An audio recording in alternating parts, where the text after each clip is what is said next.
எரேமியா தீர்க்கதரிசன புத்தகத்தை நாம் திருப்பிக் கொள்வோம். கர்த்தர் நல்லவர். 18ஆம் அதிகாரத்தை எடுத்துக்கொள்ளுங்கள்.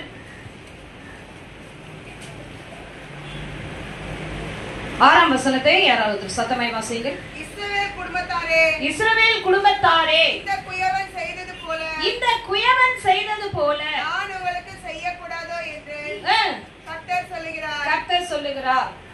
இதோ இஸ்ரவேல் வீட்டாரே, களிமண் குயவன் கையில் இருக்கிறது போல நீங்கள் என் கையில் இருக்கிறீர்கள். கண்களை மூடி நாம் ஜெபிப்போம். எங்களை மிகவும் அதிகமாய் நேசிக்கிற எங்க நல்ல தகப்பனே, இந்த கால வேளையிலே ஒரு மகிமை பிரசன்னம் எங்கள் மத்தியிலே அசைவாடி கொண்டிருக்கிறதுக்காய் நன்றி அப்பா. ஒரு சத்தத்துக்காக காத்து இருக்கிறோம் அப்பா. எங்களோடு கூட பேசுங்க ஆண்டவரே, பேசுங்கப்பா. நாங்கள் கேட்கிறோம் ஐயா.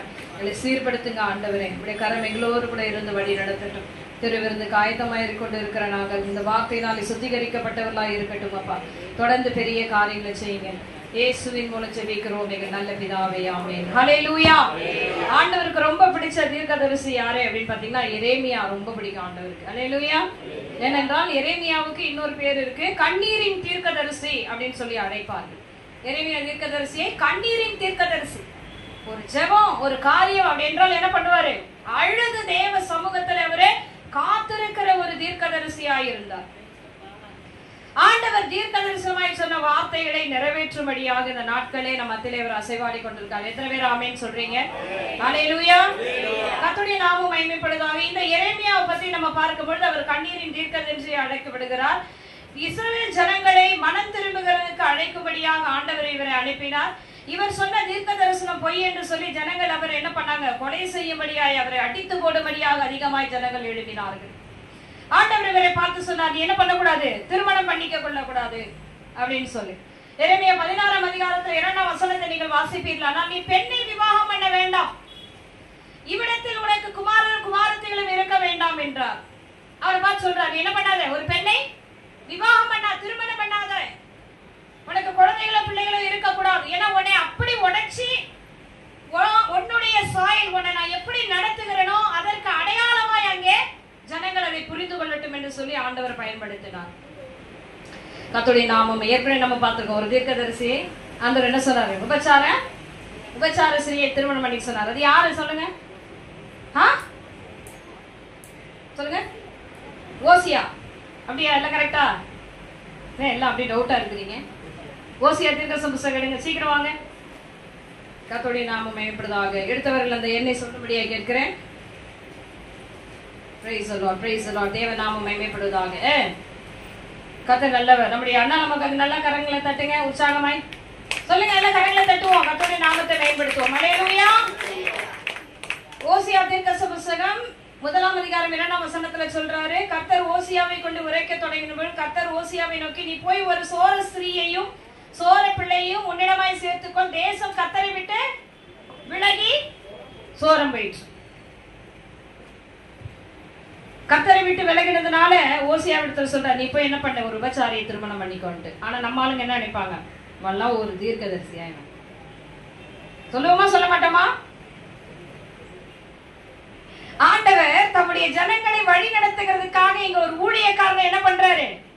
ஒரு தீர்க்கதரிசியை உடைக்கிறார். இங்க எரேமியாவிடத்துல சொல்றார், நீ திருமணம் செய்து கொள்ளாதே அப்படின்னு சொல்லி. இப்ப இஸ்ரவேல் ஜனங்களுக்கு அவர் திருமணம் பற்றுமா சொல்றாரு. இந்த 18ஆம் அதிகாரத்துக்கு வந்துருவோம். எரேமியா 18ஆம் அதிகாரத்துல கர்த்தரால் எரேமியாவுக்கு உண்டான வசனம், நீ எழுந்து எங்க போற? குயவன் வீட்டுக்கு நீ போ, அங்கே என் வார்த்தைகளை உனக்கு நான் தெரிவிப்பேன் அப்படின்னு சொல்லி இங்க எரேமியாவை ஒரு குயவன் வீட்டுக்கு ஆண்டவர் அனுப்புறார். குயவன்னா யாருமா? பாட்டர் இல்லையா? பானைகளை பாத்திரங்களை அவன் வணைகிறவன். அப்போ அதே அந்த வார்த்தை கீழ்படிந்து எரேமியா என்ன பண்றார்? கடந்து செல்லுகிறார். அப்படியே நான் குயவன் வீட்டிற்கு போனேன். இதோ அவன் திருகையினாலே வணைந்து கொண்டிருந்தான். குயவன் வணைந்து கொண்டிருந்த மண்பாண்டம் அவன் கையிலே கெட்டு போயிற்று. அப்பொழுது அதை திருத்தமாய் செய்யும்படிக்கு தன் பார்வைக்கு சரியாய் கண்டபடி குயவன் அதை திரும்ப வேறே பாண்டமாக அங்க உள்ள என்ட்ராங்கிறான். பார்க்கும்போது எரேமியா அங்க என்ன பண்றாரு? ஒரு பாத்திரத்தை வணைந்து கொண்டிருக்கிறார். அந்த பாத்திரம் சரியில்லாதனால அந்த குயவன் என்ன பண்றான்? மறுபடியும் அதை என்ன பண்றான்? நசுக்கிட்டு எடுத்துட்டு போய் மறுபடியும் காலில் மிதிச்சு கொண்டு வந்து அதை மறுபடியும் ஒரு நல்ல பாண்டமாய் வணைகிறது. அங்க எரேமியா பார்த்துட்டு இருக்கும்போது இப்ப ஆண்டவர் பேசுறார். வாசிங்க 5ஆம் வசனம். எனக்கு உண்டாகி இஸ்ரவேல் குடும்பத்தாரே, இந்த அந்த குயவன் செய்தது போல் உங்களுக்கு செய்யக்கூடாதோ? எப்படி சொல்றாரு பாருங்க. அந்த குயவனுடைய கரம் எப்படி அந்த களிமண்ணை திருத்தமாய் செய்யும்படி மறுபடியும் உடைத்து போட்டதோ, இப்ப ஆண்டவர் தம்முடைய ஜனங்களை பார்த்து சொல்றார், இஸ்ரவேல் ஜனங்களை, இந்த குயவன் செய்தது போல நான் உனக்கு செய்யக்கூடாதா? இன்னைக்கு என் வீட்டுல பிரச்சனை வந்துச்சு, போராட்டம் வந்துச்சு, ஆண்டவர் ஒப்பு கொடுத்துட்டார் அப்படின்னு சொல்றியே, நீ திருத்தமாய் வரும்படிக்கு உன்னை உடைக்கிறேன். அல்லேலூயா, அல்லேலூயா சொல்லுங்களேன். அவர் உடைச்சாருன்னா தான் நமக்கு நல்லது. தண்ணி தெளிச்சு விட்டுட்டாருன்னா நம்ம எங்கதான் போய் சேரணும்?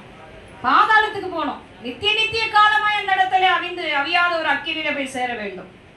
இஸ்ரவேல் வீட்டாரே, இந்த குயவன் செய்தது போல நான் உங்களுக்கு செய்யக்கூடாதோ என்று கர்த்தர் சொல்லுகிறார். இதோ இஸ்ரவேல் வீட்டாரே, களிமண் குயவன் கையில் இருக்கிறது போல நீங்க யார் கையில இருக்கீங்க? என்னுடைய கையில இருக்கிறீர்கள். ஆண்டவர் சொல்றார், என்னுடைய கைகளில் இருக்கிறீர்கள். அதனால தான் 7ஆம் வசனத்தில் சொல்றார், பிடுங்குவேன், இடிப்பேன், அழிப்பேன் என்று நான் ஒரு ஜாதிக்கு விரோதமாக, ஒரு ராஜ்யத்துக்கு விரோதமாக சொன்ன மாத்திரம், நான் விரோதமாய் பேசின அந்த ஜாதியார் தங்கள் தீங்கை விட்டு திரும்பினால் நானும் அவர்களுக்கு செய்ய நினைத்த தீங்கை செய்யாதபடிக்கு என்ன பண்ணுவேன்? மனம் மாறுவேன். நான் சொல்லிட்டேன், ஒழுங்கா நடந்துக்கோ. நம்ம பசங்கிட்ட என்ன சொல்லுவோம்? வேண்டாம், இது சரிப்படாது, ஒழுங்கா நடந்துக்கோ. அடுத்தர பார்த்தனா என்ன பண்ணுவேன்? நானு சம்மாடி அடிப்பேன். நான் உலகத்தார் சொல்லணும். ஆனா நீ எப்படி சொல்லணும் தெரியுங்களா? நீங்க எப்படி சொல்லணும் தெரியுமா? நான் சொல்லிட்டேன் கேளு, இல்லனா உன்னை பார்த்து கொண்டிருக்கிற தேவன் ஒரு முடிவை உண்டு பண்ணுவார். அன்னைக்கு நான் கவலைப்பட மாட்டேன், நான் கண்ணீர் விட மாட்டேன். ஏன்னா இது தேவன் கொடுத்ததான என்ன பண்ண இருக்கார்? உன்னை ஆண்டவர் சிச்சித்து இருக்கிறார். நீங்க அப்படிதான் சொல்லணும் உங்க பிள்ளைங்களிடத்துல. கர்த்தருடைய கண் உன்னை பார்த்து கொண்டிருக்கிறது. அவர் இருதயத்தை ஆராய்ந்து கொண்டிருக்கிறார். அவருடைய கண்களுக்கு உண்மைதான் எல்லாம் வெளியரங்கமாய் நிர்வாணமாய் இருக்கிறது என்று வேதம் சொல்லப்படுகிறது.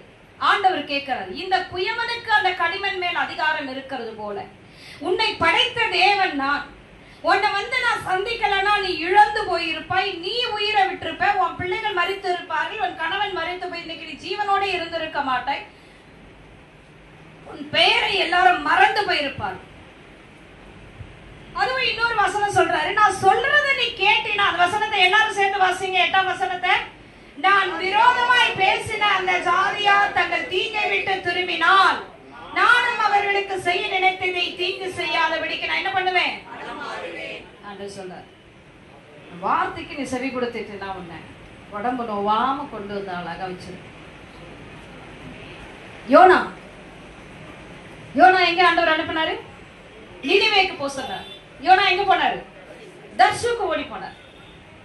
எங்க போய் படுத்திருந்தாரு? கப்பலின் கீழ்த்தட்டில போய் ஆண்டவருக்கு மறைஞ்சு போய் படுத்துக்கலான்னு படுத்தானா? அவனுக்கு தெரியும் ஆண்டவர் யாருன்னு தெரியும். அவனே சொல்றான், அட்ரஸ் பண்றான் இல்லையா? அந்த கப்பலோட ஓனர் வரான். அவன் வந்து கேட்கறான், யார் பா நீனா? நானா? நான் தேவனுக்கு பயந்தவன் என்றான். போய் சொல்றான், நான் யாரு? நான் கர்த்தருக்கு பயந்தவன் அப்படின்னு சொல்றான். நீ கர்த்தருக்கு பயந்தவனா இருந்தா கர்த்தருடைய வார்த்தைக்கு நீ கீழ்ப்படிந்திருப்பாயே. எத்தனை பேர் உள்ள இருக்கிறீங்க? ஒரு அலையிலேயே சொல்லுங்க. யோனா தீர்க்கதரிசன புத்தகத்தை சீக்கிரமா எடுத்ததோட நம்பர் சொல்லுங்க. சீக்கிரம் யார் எடுத்தீங்கப்பா? யோனாவின் தீர்க்கதரிசன புத்தகம் 1073. வாசிங்க ஒரு வசனத்தை. நான் சொல்ற வசனத்தை வாசிங்க. 8ஆம் வசனத்துல வாசிங்க. அப்பொழுது அவர்கள் அவனை நோக்கி, யார் நிமித்தம் இந்த ஆபத்து நமக்கு நேரிட்டது என்று நீ எங்களுக்கு சொல்ல வேண்டும். உன் தொழில் என்ன? நீ எங்கே இருந்து வருகிறாய்? உன் தேசம் எது? நீ என்ன ஜாதியான் என்று கேட்டார். அதற்கு அவர் என்ன சொல்றாரு? நான் எபிரேயன், சமுத்திரத்தையும் பூமியையும் உண்டாக்கின பரலோகத்தின் தேவனாகிய கர்த்தரிடத்தில் எப்படி பக்தி? என்ன பக்தி? எப்படி அட்ரஸ் பண்றான் பாருங்க. நான் ரொம்ப பயபக்தி உள்ளவன், ஆனா ஒரு வார்த்தைக்கு நான் என்ன பண்ண மாட்டேன். இன்னைக்கு நிறைய பேர் அப்படிதான் இருக்கிறாங்க. நான் ஏசப்பா தான் எனக்கு உயிரே, அவரை தான் நான் நேசிக்கிறேன், ஆனா அவர் சத்தத்துக்கு என்ன பண்ண மாட்டாங்க. சொல்லுங்க. அவன் சொல்றான், நான் பயபக்தி உள்ளவன் சொல்லிட்டு அவனை பத்தி சொல்றான், அவன் கர்த்தருடைய சமூகத்தென்று விலகி ஓடி போகிறவன் என்று தங்களுக்கு அறிவித்ததனால் அப்பதான் அந்த ஜனங்களுக்கு பயம் வந்துச்சு. நல்லா கவனிங்க. உங்களுக்கு தெரியாது இயேசு யாருன்னா, உன்னுடைய உன்னை சுற்றில இருக்கிற ஜனங்களுக்கு அவர் எப்படிப்பட்ட வல்லமையுள்ள தேவன் என்பது அவர்களுக்கு தெரியும். அதான் உங்களை பார்த்து கேட்கறாங்க, ஏன் உங்க வாழ்க்கை எப்படி இருக்குன்னு கேட்கறாங்க. நீ போயிருக்கிற இடம் எப்படிப்பட்ட பவர்ஃபுல்லான தெய்வம், ஏன் உனக்கு ஆண்டவர் இன்னும் ஏன் செய்யலன்னு புறஜாதி ஏன் சொல்றானா, அது கிறிஸ்துவை குறித்த வல்லமையை குறித்து அவன் நன்றாய் அறிந்திருக்கிறவனா இருக்கிறான். அதனாலதான் ஆண்டவர் சொல்றார், ஒரு நாள் அதே புறஜாதி கர்த்தர் இவனோடு கூட இருக்கிறார் என்பதை நான் அவருடைய வாயிலே சொல்லி என் நாமத்தை மகிமைப்படுத்துவேன். கரங்களை தட்டி கர்த்தருடைய நாமத்தை மகிமைப்படுத்துங்க. நல்ல உற்சாகமாய் கரங்களை தட்டி அல்லேலூயா. அதனாலதான் இன்னைக்கு ஆண்டவர் உங்களை என்ன பண்றாரு? இடிக்கிறாரு, ஒடிக்கிறாரு. என்னென்ன வார்த்தை சொல்லியிருக்காரு பாருங்க. பிடுங்குவேன், உன் வேலையில இருந்து உன்னை வேகரோட பிடுங்குவேன். இடிக்கிறதுனா என்ன சாதாரண விஷயமாங்க? இடிக்கும் போது எப்படி இருக்கும் சொல்லுங்க? எத்தனை பேர் இந்த மிளஞ்சீரெல்லாம் நசுக்குறீங்க அந்த கொலையில வச்சு? அப்படி நசுக்கிறோம். ஆண்டவர் இன்னைக்கு அப்படிதான் நம்மள ஒரு சிலர் ஒட்டச்சினேங்கிறாரு. நீ இன்னும் சரிப்பட்டு வர மாட்ட, நீ இன்னும் சரி வர மாதிரி தெரியல, நான் விரும்புற பாத்திரமா நீ வரவே மாட்ட, மறுபடியும் உன்னை கொண்டு போய் என்ன பண்ணுவேன்? கொஞ்சோண்டு தான் அதுல ப்ராப்ளம் இருக்கு. அப்பயும் அவர் என்ன பண்றாரு? முடியாது, அந்த பானை அப்படியே நசுக்கு. அந்த திருகையில் இருக்கிற அந்த பானை கொஞ்சம் சரியில்லைன்னா கூட அது அப்படியே அவர் கையினாலே நசுக்கி கொண்டு போய் போட்டு மறுபடியும் காலில் மிதிச்சு மறுபடியும் அதை கொண்டு வந்து வாங்க. இப்படிதான் இன்னைக்கு போயிட்டே இருக்கு. ஆண்டவர் சொல்றாரு, என்னைக்கு நீ விட்டு கொடுப்பாய்? வசனம் சொல்லப்படுகிறது 8ஆம் வசனம், நான் விரோதமாய் பேசின அந்த ஜாதியார் தங்கள் தீங்கை விட்டு என்னவா பாரணும்? அவர்கள் மனம் திரும்ப வேண்டும். நானும் அவர்களுக்கு செய்ய நினைத்த தீங்கை அப்ப செய்யாதபடிக்கு நான் என்ன பண்ணுவேன்? மனம் மாறுவேன். பிரியமானவர்களே, தேவனுடைய கரம் அதனாலதான் இன்னைக்கு உன்னை வணைந்து கொண்டு இருக்கிறது. அதனாலதான் இன்னைக்கு இடிக்கப்பட்ட ஒரு சூழ்நிலைகளிலே கண்ணீரோட வேதனையோட நீ கடந்து வருகிறாய். ஏன்னா ஆண்டவருக்கு உன்னுடைய ஆத்துமா முக்கியம். உனக்காக ஆண்டவர் கிரயம் ரத்தத்தை கிரயமாய் கொடுத்து பிதாவிடத்துல, அந்த இயேசு கிறிஸ்து பிதாவிடத்துல ரத்தத்தை கொடுத்து கிரயமாய் கொடுத்து என்ன பண்ணியிருக்கார்? உன்னை மீட்டெடுத்து இருக்கிறார். இது எனக்குரிய பொருள், இது என்னுடைய மகள், இவ எனக்குரியவ என்று சொல்லி ஆண்டவர் உன்னை குறித்து பேசுகிறார். என் மகளே அப்படின்றாரு. நீங்க என்ன அவருக்கு பிறந்து எவ்வளவு அன்பா கூப்பிடுறாரு. என் மகளே, என் மகனே, என் சத்தத்துக்கு செவி கொடு. அதுதான் நீதிமொழிகளை சொல்லப்பட்டிருக்கிறது. என் சத்தத்துக்கு செவி கொடு, என் வார்த்தைக்கு செவி கொடு. ஓய்வு நாளை அசட்டை பண்ணாதே. ஓய்வு நாள் என்பது தேவனுடைய நாமத்தை மகிமைப்படுத்த ஒரு கிறிஸ்தவனுடைய ஒரு அடையாளமே அதுதான். சர்ச்சுக்கு ஒரு நாள் போவோம், வீட்டுல உட்காந்து நம்ம புறச்சாதத்துக்கு நீங்க சர்ச்சுக்கு போல, நீங்க சர்ச்சுக்கு போலன்னு கேட்டு சாவடிக்குது, நம்ம பேசாம சர்ச்சுக்கே போயிடலாம் அப்படின்னு நினைப்போம். இப்ப கிடையாது. நான் ஒரு விசுவாசியா இருக்கும்பொழுது எப்பயுமே போயிருவேன், ஒரு நாள் போல. ரொம்ப சரீரத்துல பலவீனம், லேட்டா போயிட்டேன். சாயந்தரம் ஆராதனைக்கு போய்க்கலான்னு வீட்டுல உட்காந்துருக்கேன். கீழே வாடகைதான் லைனா கேக்குது, என்ன நீங்க போகல, நீங்க போகல, நீங்க போகல, நீங்க போகல. போன்ல வேற நீங்க சர்ச்சுக்கு போயிருப்பீங்களே, போலியா போலியா போலியா போலியா. புறஜாதிகளுக்கு கூட தெரியும் ஓய்வு நாளை கிறிஸ்தவர்கள் என்ன பண்ணுவாங்க? ஆசரிப்பார்கள். ஓய்வு நாளை அசட்டை பண்ணி வீட்டுல உட்கார்ந்து இருக்கிறவங்களுக்கு ஆண்டவருடைய கோபம் வரும். தங்களுடைய சொந்த பேச்சை பேசுகிறது. இதற்கு குறித்து ஆண்டவர் இங்கே ஒரே ஒரு வசனத்தை சொல்லி நான் முடிக்கிறேன். ஏசாயா தீர்க்கதரிசி புத்தகம் 58ஆம் அதிகாரத்தை திருப்பிக் கொள்ளுங்க. 58ஆம் அதிகாரத்துல சொல்ற வசனத்தை வாசிங்க, நம்ம முடிப்போம். கர்த்தருடைய நாமம் மகிமைப்படுவதாக. 13-14 வாசிங்க. என் பரிசுத்த நாளாகிய ஓய்வு நாளிலே உனக்கு இஷ்டமானதை செய்யாதபடி. யாருக்கு இஷ்டமானது? ஆமா, நிறைய பேர் சொல்லுவாங்க சண்டே ஒரு நாள் தான் இருக்கு, எனக்குரிய நாள். இன்னைக்கு ஒரு நாள் தான் நான் வேலைக்கு போகாம வீட்டுல இருக்கிறேன். இன்னைக்கு எனக்கு இஷ்டமானபடிக்கு நான் போய் கறி கடையில போய் நிப்பேன். அப்பதான் சொந்தக்காரன் வருவான், பிசாசு எழுப்பி அனுப்புவான். சனிக்கிழமை நைட்டே போயிடுது, அவங்க வீட்டுல போய் உட்காந்துக்க போ, அப்பதான் காலையில அவன் நம்ம சர்ச்சைக்கு போக மாட்டான் அப்படின்ட்டு. காலையில சரி எழுந்து கிளம்பல பார்த்தா பிள்ளைங்க தூங்கிட்டு இருக்கோம். பிள்ளைங்க எழுந்துக்காது. ஆலயத்துக்கு வரதுக்கு காலதாமதம், ஆராதனை விட்டுறணும். பிசாசுடைய தொந்தரவு இதுதான். நீ ஆராதனைக்கு ஆண்டவர் சொல்ற பரிசுத்த ஓய்வு நாளிலே உனக்கு இஷ்டமானதை செய்யாதபடிக்கு உன் காலை என்ன பண்ணு? விலக்கி. அப்புறம் உன் வழிகளின்படி நடவாமலோ, உனக்கு இஷ்டமானதை செய்யாமலோ, உன் சொந்த பேச்சை பேசாமலும் இருந்து ஓய்வு நாளை மனமகிழ்ச்சி நாள் என்று நீ எண்ணுவாயானால், கர்த்தருடைய பரிசுத்த நாளை மகிமையுள்ள நாள் என்று சொல்லி அதை மகிமையாக எண்ணுவாயானால் அப்பொழுதே கர்த்தர் அப்பொழுதுதான் நமக்கு கர்த்தரில் மனமகிழ்ச்சியா இருக்க முடியும். பிலிப்பியர் 4ஆம் அதிகாரத்தில் சொல்லப்பட்டிருக்கு, கர்த்தருக்குள்ளே மகிழ்ச்சியா இருங்கள். எப்பொழுது மகிழ்ச்சியா இருக்க முடியும்?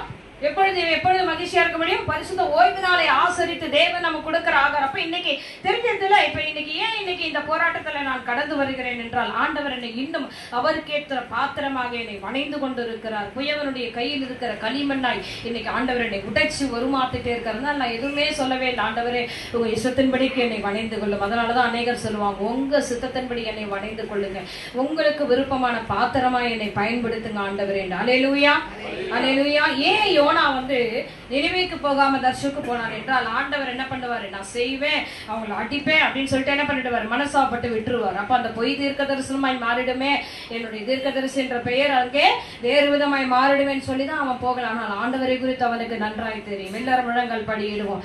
இந்த குயவன் செய்தது போல நான் உங்களுக்கு செய்யவில்லையோ? குயவன் கையிலே களிமண் இருக்கிறது போல இஸ்ரவேல் ஜனங்களே, இன்றைக்கு நீங்களும் என் கரத்திலே ஒரு களிமண்ணா இருக்கிறீர்கள். எல்லாரும் முழங்கால் படியிட்டு, ஆண்டவரே இன்றைக்கு ஒரு போராட்டத்தோடு நான் கடந்து வருகிறேன் அப்பா தகப்பனே, இந்த போராட்டத்திலிருந்து என்னை விடுதலையாக்குங்க. எந்த இடத்திலே உமக்கு பிரியமில்லாதபடிக்கு நான் இருக்கிறேனோ அதை நான் சீர் செய்து கொள்ளத்தக்கதாக ஆவியானவர் என்னை, ஆண்டவருடைய வழியிலே என்னை நடத்துங்க. சொல்லுங்க ஆண்டவருடைய சமூகத்துல, ஆண்டவர் இந்த குயவன் செய்தது போல நீர் என்னை உடைத்து உருமாற்றும் ஐயா. உங்க சித்தத்தின்படிக்கு என்னை வழி நடத்தும் ஆண்டவரே. உங்களுடைய கிரியைகள் என்னுடைய குடும்பத்துல வெளியரங்கமாய் மாறட்டும் ஆண்டவரே. எங்கள் வந்திருக்கிற ஒவ்வொருவரையும் கர்த்தாவே ஒப்பு கொடுக்கிற எல்லா சத்தத்தை உயர்த்தி செவிங்க. என்னை பயன்படுத்தும் ஆண்டவர். எல்லாரும் இரண்டு கரத்தையும் பரலோகத்துக்கு நேராக உயர்த்தி, தேவனாகிய கர்த்தர் அந்த குயவன் கையில் இருந்த களிமணை போல இன்றைக்கு உங்க கரத்திலே நான் இருக்கிறதுக்காக நான் நன்றி செலுத்துகிற ஆண்டவரே. உங்க சித்தத்தின்படி என்னை வணைந்து கொள்ளுங்க ஆண்டவரே. இவைகளெல்லாம் நான் விட்டு விலக வேண்டும் என்று என்னோடு கூட பேசி என்னை வழி நடத்துங்க பரிசுத்த ஆவியானவரே. தேவ சமூகத்தில் ஒப்பு கொடுத்து கரங்களை தட்டி கர்த்தருடைய நாமத்தை மேம்படுத்துவோம். குயவனை போல இந்த நல்ல பரம குயவன் இன்றைக்கு நம்மை பயன்படுத்தி கொண்டு வருகிறார். ஹல்லேலூயா, ஹல்லேலூயா. நன்றி செலுத்துகிறோம் ஆண்டவரே. வந்த ஒவ்வொரு பிள்ளைகளை கர்த்தர் ஆசீர்வதிங்க ஐயா. தொடர்ந்து திருவிழா ஆராதனை கர்த்தர் பொறுப்பெடுத்துக் கொள்ளுங்கப்பா. அவங்க நாமம் ஒன்றே மகிமைப்படட்டும். இயேசுவின் மூலம் ஜெபிக்கிறோம் எங்கள் நல்ல பிதாவே, ஆமென், ஆமென். நாம் யாவரும் எழுந்து நின்று கர்த்தர் கேட்டு காணிக்கை படிப்போம். நேரம் இல்லை, சீக்கிரம் வாங்க.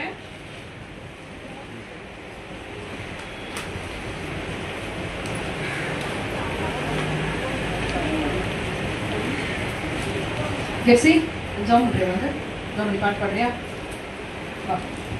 சரி, எல்லாரும் காணிக்கை எடுத்துக்கொண்டு பரலோகத்துக்கு நேராக உயர்த்தி பிடிப்போம்.